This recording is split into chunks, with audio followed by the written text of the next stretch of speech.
Hi guys, welcome back to another episode of Game Things. I'm your host for the week, Ming, and today we'll be covering news about the most recent PlayStation showcase. So Metal Gear Solid is confirmed to have a brand new remake, and the title is Metal Gear Solid Snake Eater Remake. There wasn't really any news at all, it's just a short little trailer of a snake fighting with a crocodile and just Solid Snake being there. So pretty boring trailer, but if you're interested in the game, you guys should be hyped up for it. Moving on, we also got a brand new title that was featured from Bungie, and that title in question is Marathon.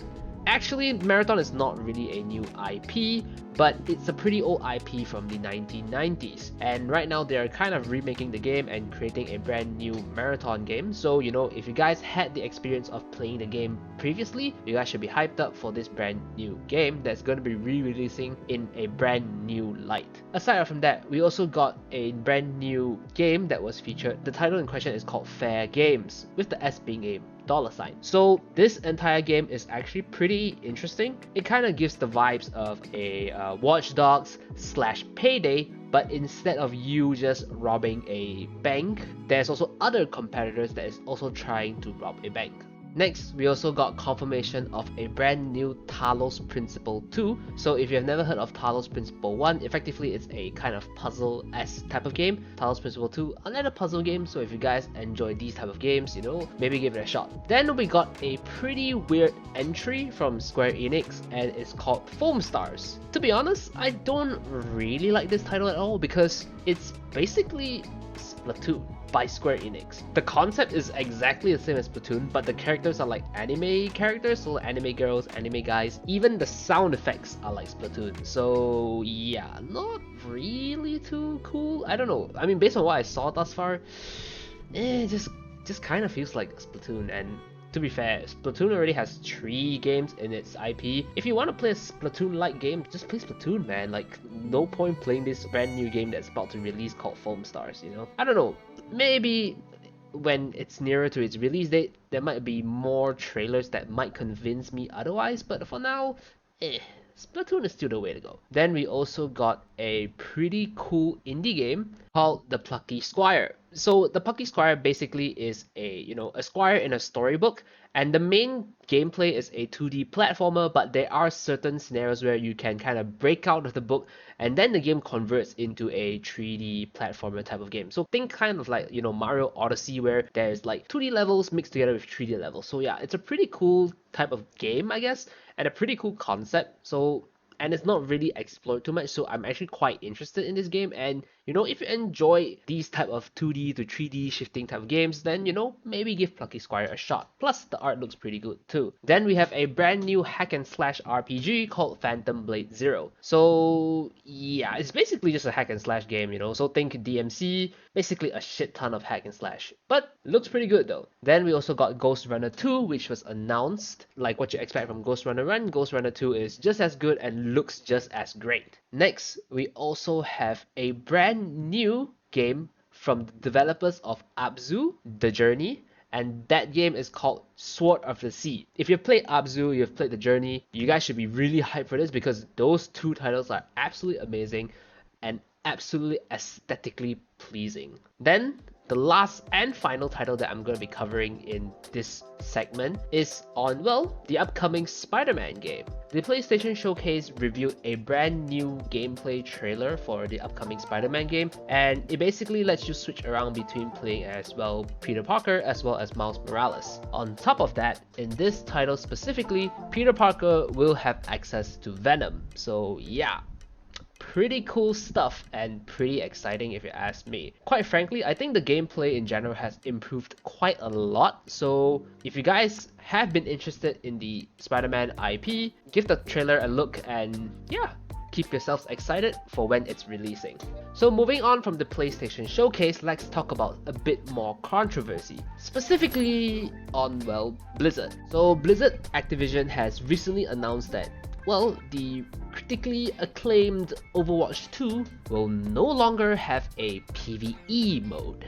Honestly, it's really a scummy move because a lot of people that were hyped for Overwatch 2 was really excited to look forward to the PvE mode because if you don't have a PvE mode, it's basically just Overwatch 1, but with a slight difference. And people were really defending the game, saying that, you know, when the PvE mode drops, it's going to be awesome, the game's going to be great, and people were really excited. But really sad that, you know, they just straight up announced that, hey, you know, because we want to keep the Overwatch PvP aspect of the game alive, we have no choice but to drop the PvE mode. And people have been supporting that idea for years, just for you to just say, yeah, we're not gonna do it anymore because it takes too much work and we can't be bothered. I hope that, you know, we as gamers don't have to suffer from these type of things anymore, because it just really sucks big time, especially when we all had really high expectations for it.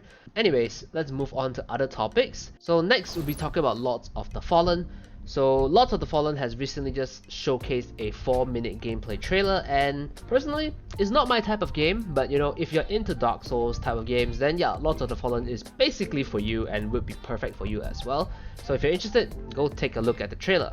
Next, we're gonna talk about a brand new Battle Royale game called My Hero Academia Battle Royale. So yeah, My Hero Academia is going to have a Battle Royale game, and they're going to have an open beta for the PS4 on the 25th of May, and the open beta will end on the 1st of June. If you're interested in the open beta, you can preload the game right now, and when it's released, you can officially play it immediately. Oh right, I almost forgot about this title from PlayStation Showcase.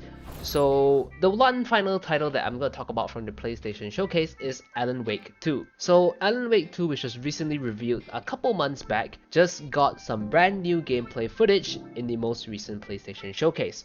And so far, it looks pretty good. I mean, I personally have never played the original Alan Wake, but I've seen my friends play it and it looks alright. Plus, the new trailer looks pretty good. You're faced with a couple of weird and interesting monsters, I guess. And aside from just playing as the guy, you now have another character that you can play as. I don't really know who she is or if she's significant to the story, but hey, if you guys know, maybe you guys can comment down below who that character is. But anyways, Alan Wake 2, you know, if you guys are excited for it, make sure to comment and let us know about it. So yeah, that's basically all the titles that we'll be covering for this week.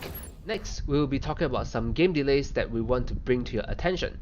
So first things first, we have Nightingale's early access, which has been delayed to autumn 2023. Aside from that, we also got Blue Protocol's Western release, which has been delayed, and the game will now only be releasing in sometime 2024. Of course, we don't know the exact date or time yet, so if you're interested in being updated on these news or any other type of gaming news, be sure to subscribe to our channel so that you guys are staying constantly updated. So next, we're going to talk about some games that you can get your hands on right now. The first game that I'll be talking about is Convergence, a League of Legends story. Available now on PS5, PS4, Xbox Series S and X, Xbox One, Switch, as well as PC. So Convergence, a League of Legends story basically features Echo. And if you guys don't know who Echo is, you guys should be ashamed of yourself, because Arcane was absolutely insane, and if you have not watched it, please go watch it, then you'll know who Echo is. Anyway, the game in question features Echo after he gets his time winding abilities, so yeah. And the game in general is a 2D platformer, so if you guys enjoy 2D platformers and you guys want to know more about the League of Legends lore, then definitely give the game a shot. Plus, the art is always great. Aside from that, we have Planet of Lana, available on Xbox Series S and X, Xbox One and PC. Planet of Lana is a 2D based puzzle game where you journey around with a cat-like creature in a sci-fi setting. But the weird thing about this sci-fi setting is it's not like your sci-fi future type of thing. It's more of a, think of it as like a Horizon type of Horizon Zero Dawn type of game.